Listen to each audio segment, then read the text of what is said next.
Grand Garden Arena. A certain number of tickets which are almost never sold because the views are not regarded as absolutely perfect were released to the public yesterday because there's such enormous demand here. Everybody and his brother from all across the United States trying to get a ticket for Deloy and Mosley. Harold, how do you have this fight scored through the first three? Okay, Jim, 3-0, 30-27. Miguel Cotto. Jim, you know, I always talk about effective aggressiveness.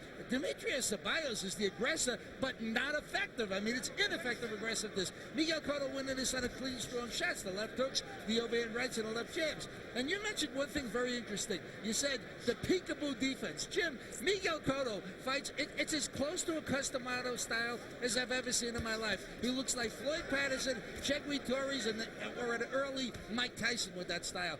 Very, very hard to hit a guy in that peekaboo defense. Yeah, and the result is that Ceballos has had the dickens of a time just landing single punches here and there, most of them being blocked by Cotto's gloves.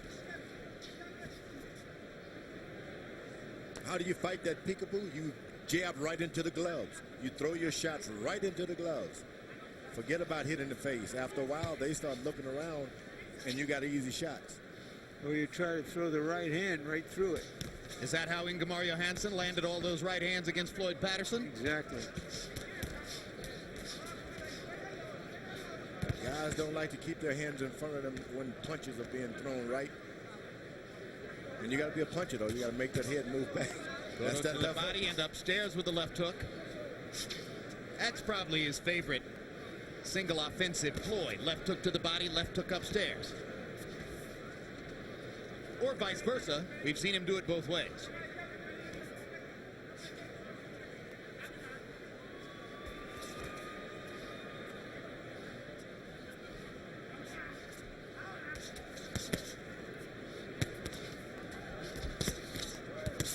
Cotto opening up a little more, and so Ceballos gets a chance to land a couple of punches.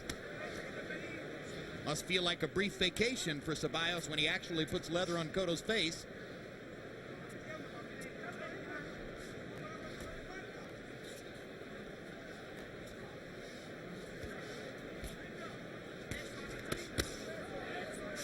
Chopping right hand, quick left hook.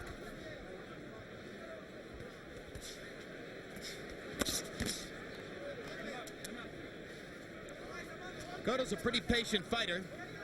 Ceballos' corner told him not to go bringing the fight to him, to back up a little bit. Doesn't seem to know any other way. Cotto come to you. Doesn't seem to know any other way. But He keeps going after Cotto. Keeps coming after. No respect.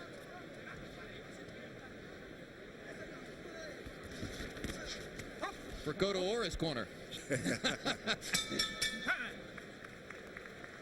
Well, in their first meeting. They'll be the judges later tonight.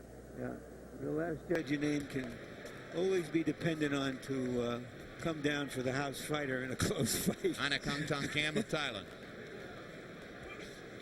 Always with the house, you think, huh, Larry? That left hook again caught Cotto and snapped his head a little bit. Cotto blew out of his nostrils after Cotto landed that left. Or Ceballos, I should say, blew out of his nostrils.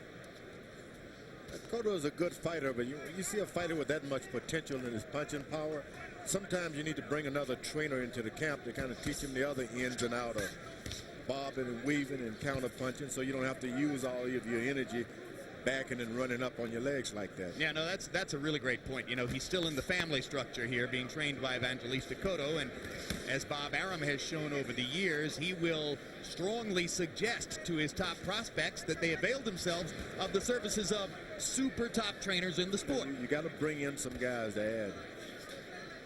Well, he's been very successful so far, George, and he's been fed a few veterans to add to his resume. When he fights some good young live fighters, they'll find out just how good he is. Trinidad didn't do badly sticking with his dad his whole career. Neither, for that matter, has Shane Mosley. Another left hook lands for Miguel Cotto. Starting to throw the right with a little bit more authority here.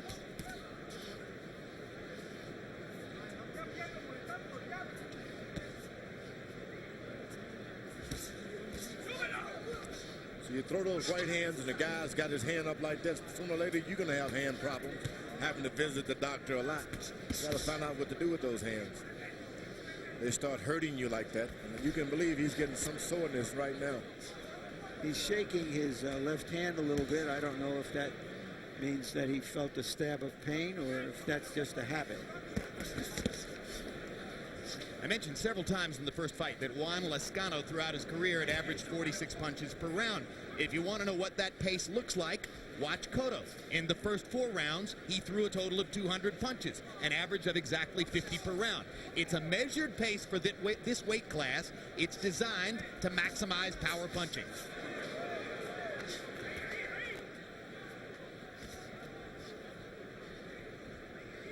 That was a little rolling by Cotto that time, a little shifting of the shoulder. Ceballos actually landed a jab. Not sure how many times we've seen that, but it's in single digits according to CompuBox. Manuel Stewart could take those guys and teach them how to get leverage on that right hand and at the same time get in a defensive position after it's thrown. I should say 50 punches per round. So he averaged 50 punches for the first 4 in the 50 through 51. He does the same thing every round by and large. Well, it's interesting. His corner was saying what we were saying. They were telling him to be more aggressive and suggesting that he's been moving around too much. And now you see him standing his ground and pressing Ceballos. Starting to try to use his right hand more in the last round and in this round. You can believe he's hurting his hands, I tell you that. And he's throwing those left hooks right on the elbows of that big, long, tall fella. Those shots hurt you more than they do your opponent. Well, Larry mentioned that he shook his left hand a couple times. Maybe that's why we're seeing more right hands in the last 2 rounds.